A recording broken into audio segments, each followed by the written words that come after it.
சனி பெயர்ச்சி உண்டு. நான் கேட்கறதுக்கு முன்னாடி நீங்க பதில் சொல்லிட்டீங்க சார். நான் தான் அந்த கேள்வியை கேட்பேன். 2 பஞ்சாங்கம் இருக்கு. திருக்கணித பஞ்சாங்கம் பிரகாரம் இன்னைக்கு சனி பெயர்ச்சி அப்படின்னு சொல்றாங்க. இன்னொரு பக்கம் வந்து வாக்கிய பஞ்சாங்கம் பிரகாரம் இல்லைன்றாங்க. இன்னைக்கு சனி பெயர்ச்சி இருக்கா என்ன சார்? 100% சனி பெயர்ச்சி உண்டு. எப்படின்னு கேட்டிங்கன்னா, திருக்கணித பிரகாரம் சனி பெயர்ச்சி இன்னைக்கு தான். பொதுவாகவே ஒரு வருஷத்தில் குரு மாறுறது, சனி மாறுறது, ராகு கேது மாறுறது அப்படின்னு வரும்போது அந்தந்த கோவில்களில் அனுஷ்டானம், நான் சொல்கிற அந்த வார்த்தைகளை புரிஞ்சுங்க. என்னுடைய அன்பு நேயர்களே, தயவு செஞ்சு இதை குழப்பிக்காதீங்க. யாரும் எதோ சொல்லலாம்.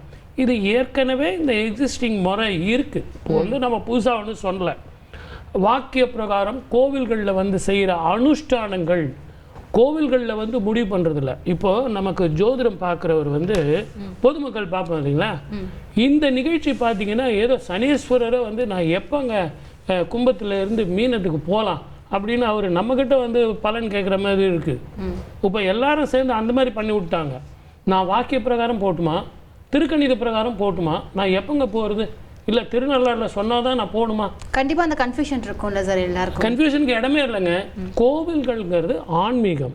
அந்த கோவில்களில் நடக்கிற வழிபாட்டு முறைகளை சொல்கிறது அவங்க வேலை. பிளானட்ஸ் மாறுறதுக்கு அவங்கள காரணம். கண்டிப்பாக நம்ம ஒவ்வொரு கோவில்கள்லையும் தர்பாரண்யேஸ்வரர், ஆபத் சகாயேஸ்வரர் அப்படின்னு ஒவ்வொரு கோவிலில் அந்த ஈசனை பற்றி தான் நம்ம பேசுகிறோம். அங்கே வந்து வழிபட்டார்கள் யாரெல்லாம்? சனீஸ்வரனால் பாதிக்கப்பட்டவர்கள் வழிபட்டு, சுவாமி எனக்கு சனீஸ்வரனுடைய தாக்கம் ரொம்ப கஷ்டமாக இருக்குது, ஆகவே சனீஸ்வரர் மாற போகிறாரு, அவனுடைய தாக்கத்தில் இருந்து எனக்கு காப்பாற்றுங்கன்னு சொல்லும்போது சனீஸ்வரர் வந்து சொல்கிறார், எனக்கு எப்படி நீங்கள் அருள் பாலித்தீங்களோ அதே மாதிரி வர்ற பக்தர்களுக்கு சொல்லுங்கன்னு சொன்னதுனால நலன் வந்து வழிபட்ட தலம் தர்பாரண்யேஸ்வரர் திருக்கோவில். அதே மாதிரி தான் திருக்கொள்ளிக்காடு, அதே மாதிரி தான் எந்திர கோவில். அந்த மாதிரி ஒவ்வொரு ஊரில் நிறைய கோவில்கள் இருக்குது. நீங்கள் சனி சிங்கனாப்பூர்னு சொல்லிட்டு இன்னைக்கு சனீஸ்வரர் அங்கே மாறுற உற்சவம் நடந்துக்கிட்டு இருக்கு. அது மட்டும் இல்லை, உஜ்ஜயினி மாகாளி திருக்கோவிலில் நடந்துக்கிட்டு இருக்கு. அதே மாதிரி ராகு கேது கோவிலான நம்ம ஆந்திராவில் இன்னைக்கு விழா நடந்துக்கிட்டு இருக்கு. இதில் இந்தியா முழுவதும் இல்லை, உலகம் முழுவதும் திருக்கணிதத்தை எடுத்துக்கிட்டாங்க. ஆனால் ஆன்மீகத்தில் கோவில்களில் நம்ம பண்ணுறது வந்து வாக்கிய பஞ்சாங்கம் தான். யாரோ ஒருத்தர் 2 பேர் திதி கூட தெரியாது, அவங்களுக்கு வந்து அமாவாசை திதி தெரியாதவங்கலாம் ஏதோ ஒன்று சொல்கிறாங்கன்னு நீங்கள் கணக்கில் எடுத்துக்காதீங்க. திருக்கணிதங்கிறது அப்சல்யூட்லி மேக்ஸ். நீங்கள் கம்ப்யூட்டரை இப்படி டைப் பண்ணிவிட்டு நீங்கள் போயிடுறீங்க. ஏங்க கர்ப்ப செல்லு பார்த்து கணக்கு எழுதி வாக்கிய பஞ்சாங்கத்துக்கும் கம்ப்யூட்டரில் தான் பார்த்து சொல்கிறாங்க. இப்போ யாரும் கர்ப்ப செல்லுலாம் போட்டு கணக்கு பார்க்குறது இல்லை. ஆனால் என்னுடைய கேள்வி என்னன்னு கேட்டிங்கன்னா, நீங்கள் ஜோதிடர்கள் போடுறீங்க இல்லையா கணக்கு, வாக்கிய பஞ்சாங்கம், திருக்கணித பஞ்சாங்கம், பொதுமக்கள் வந்து ஒரே கன்ஃபியூஷன். சார் நான் எதை சார் ஃபாலோ பண்ணுவேன்? அரசாங்கம் என்ன சொல்லுது அதுதானே செய்யணும். கண்டிப்பாக அதில் மாற்றம் இல்லைல்ல? மாற்றம் நீங்கள் ஒத்துக்கிறீங்களா? நிச்சயமா சார். இவங்களே ஒத்துக்கிட்டாங்கன்னா அப்போ நீங்கள் ஒத்துக்கணும்ல. திருக்கணிதம் அப்படின்றது தான் பெஸ்ட் அப்படின்னு சொல்லிட்டு அரசாங்கமே, கவர்மெண்ட் ஆஃப் இந்தியா அவங்க என்ன பண்ணுறாங்க, ஒரு கேலண்டர் வச்சுருக்காங்க. அதுவும் யார் சொல்லி வச்சுருக்காங்க? கவர்மெண்ட் ஆஃப் இந்தியாவில் பிரசிடென்ட் சொல்லி minister of earth and science, அதே மாதிரி positional astronomy centre, Rashtriya Panchang அப்படின்னு சொல்லி அவங்க வச்சுருக்காங்க. அதில் இந்தியா மெட்டலாஜிக்கல் டிபார்ட்மெண்ட்டில் ஒவ்வொரு வருஷமும் ஒரு கேலண்டர் கொடுக்குறாங்க. அதில் பிளானட் பொசிஷனு, அமாவாசை பௌர்ணமி திதி, ஆன்மீகத்தை மட்டும் சொல்லலை, இது எல்லாம் சொல்லியிருக்காங்க. நீங்கள் வேணா ரெஃபரன்ஸ் போய் பாருங்க. நம்ம வந்து இதை பற்றி இன்னும் நல்லா டீட்டெயிலாகவே பேசலாம். 2 ஹவர்ஸில் நம்ம வந்து ப்ரோக்ராமில் இருக்கோம். ஸோ நல்லா நிறையாவே இதை பற்றி பேச போகிறோம். அதுக்கு முன்னாடி வந்து காலர் வந்து லைனில் வந்துட்டாங்க. அவங்க ரொம்ப ஆர்வமாக இருக்காங்கன்னு நினைக்கிறேன். கதிர்வேல் பாண்டிச்சேரியிலேருந்து பேசுகிறீங்க. கதிர்வேல், இன்னைக்கு சனி பயிற்சி யாருக்காக கேட்க போகிறீங்க? எனக்கு தான் காசிவேல் மேடம், KSVL. நீங்கள் சார்கிட்ட தொடர்ந்து பேசலாம் சார். 5/2/1979 பிறந்தது. 5/2/1979. எத்தனை மணிக்கு சார்? 3:36, விருதுநகர் மாவட்டம் ஸ்ரீவில்லிபுத்தூர் தாலுகா வத்திராயூர். சூப்பர். 3:36 காலையிலே சாயந்தரமா? ஈவினிங். Very good. ஒரு நிமிஷம் அப்படியே இருங்க. எவ்வளோ குயிக்காக சொல்கிறீங்களோ அவ்வளோ நிறைய பேரை நம்ம பார்க்கலாம். கிருத்திகா நட்சத்திரம், ரிஷபராசி. முகத்தில் ஒரு அடிப்பட்ட தழும்போ மறுபோ மச்சமோ ஒன்று இருக்கும். நல்ல புத்திசாலியானவர், அன்பானவர், பாசமானவர். 2 கேள்வி தான். எனக்கு சனீஸ்வரர் இன்னைக்கு மாறுறாரு, 10ஆம் இடத்துலேருந்து 11ஆம் இடம் லாபஸ்தானத்துக்கு வரப்போகிறாரு, நல்லா இருக்குமா? இதுதான் உங்கள் கேள்வி. சார் நான் கோயிலுக்கு கூட போக முடியாது, எந்த கோயிலையும் பண்ணலையே அப்படின்னா கவலையே படாதீங்க. சின்ன சின்ன பரிகாரங்கள் எளிமையாக செஞ்சீங்கன்னா சனீஸ்வரருக்கு பிரீத்தி வரும். அப்படி செய்யும்போது அற்புதமான பலன் கிடைக்கும். உங்கள் வீட்டுக்கு பக்கத்துலேயே இருக்கிற குளத்துலேயோ நீர்நிலைகள்லையோ ஓடுற ஆற்றுலையோ பொறிகளை வந்து வாங்கி போடுங்க. 9:44:22 இன்னைக்கு இரவு கும்ப மண்டலத்திலிருந்து மீன மண்டலம் மாற போகிறார். இரவில் போய் போட வேண்டாம், ஒன்று சாயரட்சியில் போடுங்க, இல்லைன்னா நாளை காலையில் போடுங்க. அந்த சனீஸ்வரர் உங்களுக்கு லாபஸ்தானத்துக்கு போகிறார். முதல்ல வருமானம் கூடும், மன நிம்மதி வரும். வாழ்க வளமுடன். All the best. நன்றி கதிர்வேல். அடுத்ததாக சங்கீதா மதுரையிலேருந்து இணைஞ்சிருக்கீங்க. சங்கீதா, யாருக்காக கேட்க போறீங்க சங்கீதா?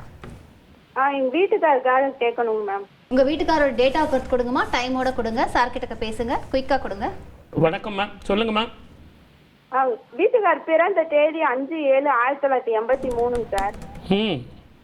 பிறந்த நேரம் 9:42 காலை. எந்த ஊர்ல மேம்? மதுரைங்க தாங்க சார். அவர் பேர் என்னம்மா? சுரேஷ்குமார். அஸ்வினி நட்சத்திரம், மேஷராசி. பார்க்குறதுக்கு ஹேண்ட்ஸமாக இருப்பார், ரொம்ப அழகாக இருப்பார், புத்திசாலியானவா இருப்பார். சார் 7.5 சனி ஆரம்பிக்குதுன்னு எல்லா ஜோசியரும் சொல்லியிருக்காங்களே, அது ஏதாவது படுத்துமா சார்?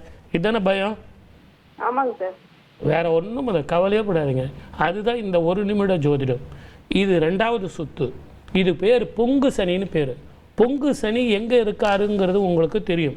இன்றைக்கி அந்த கோயிலுக்கு போனால் அவங்க செய்வாங்களா அப்படின்னா, நம்ம தமிழ்நாட்டை பொறுத்த வரைக்கும் செய்கிறதில்ல, இந்தியாவை பொறுத்த வரைக்கும் எல்லா இடத்துலையும் செய்கிறாங்க.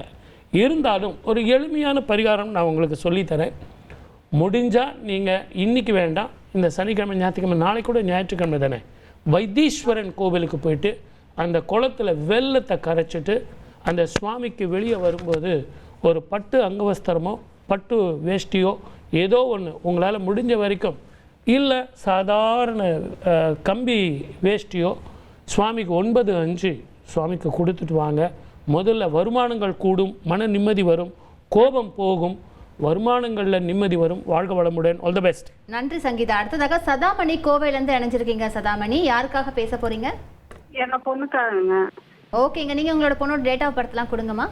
1998ங்க 22ஆம் தேதி 4:03 காலையிலங்க. 22ஆம் தேதி எந்த மாதம்? 4வது மாசங்க. எந்த வருஷம்? 1998ங்க. எத்தனை மணிக்குமா? 4:03ங்க, வெடிக்காம 4:03. Very good.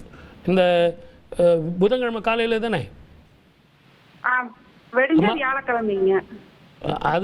இதுதான் இந்த வாக்கிய பஞ்சாங்கமோ, இதுதான் நீங்கள் கவனிக்க வேண்டியது. இப்போ அவங்க பாருங்கள், 22 ஏப்ரல் 1998ன்னு சொன்னாங்க. அன்னைக்கு எனக்கு வர்றது புதன்கிழமை. இந்த ஜோதிடர்கள் செய்யறது பாவம். இந்த பொதுமக்கள் இவ்வளோ கஷ்டப்படுறாங்க. தயவு செஞ்சு இந்த நிகழ்ச்சியை பார்த்துட்டு இருக்கிற நம்ம நேயர்களுக்கு வாக்கியமா திருக்கணிதமாங்கிறதுக்கு ஒரு சரியான எக்ஸாம்பிள் வந்திருக்கு. 22ஆம் தேதி இரவு குழந்தை பிறக்குது, 23ன்னு அவங்க ஜாதகத்தில் எழுதணும். ஆனால் பின் இரவு 22ஆம் தேதின்னு போடுறாங்க. அப்போ உங்களுக்கு நாளே மாறும், எல்லாமே நட்சத்திரம் மாறும், பலன் மாறும், பரிகாரம் மாறும், அந்த குழந்தைக்கு திருமண வாழ்க்கை பாதிக்கும். 22ன்னு இப்போ அவங்க சொன்னாங்க, 22 இல்லை 23. இதுதான் வாக்கிய பஞ்சாங்கத்துக்கும் திருக்கணித பஞ்சாங்கத்துக்கும் உள்ள வித்தியாசம். அதை புரிஞ்சுக்கிட்டீங்கன்னா உங்களுக்கு இனிமையான வாழ்க்கையாக அமையும்.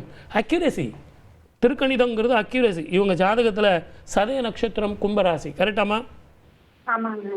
ரைட். முகத்தில் ஒரு அடிப்பட்ட தழும்போ மருவோ மச்சமோ ஒன்று இருக்கு. கரெக்டாமா? இல்லைங்க, காலில் தான் இருக்குங்க. இருக்கா? இருக்குங்க. பெரிய மச்சம் ஒன்று இருக்கும். இவங்களுடைய ஜாதகத்தில் என்ன காரணத்துக்காக நீங்கள் ஃபோன் பண்ணீங்க அப்படின்னா திருமண வாழ்க்கை. கரெக்டா? ஆமாங்க. இவங்களுக்கும் இவங்க தகப்பனாருக்கும் உறவுகள் இருக்கும், ஆனால் பிரயோஜனம் இல்லை. இவங்க ஜாதகத்தில் கடுமையான செவ்வாய் தோஷம். ஆகவே திருமண வாழ்க்கை பாதிக்கும். ஒரு முறை திருநள்ளாரும் அதே மாதிரி வைத்தீஸ்வரன் கோயிலுக்கும் போயிட்டு வந்தால் இந்த வருஷம் உங்களுக்கு உங்கள் வீட்டில் கெட்டி மேளமும் உடல் ஆரோக்கியம் வரும். போயிட்டு வாங்க. அதுவும் இன்னைக்கு இரவு 9:44:27 மாறப்போகிற சனீஸ்வரர் அற்புதமான பலனை கொடுப்பார். வாழ்க வளமுடன். All the best.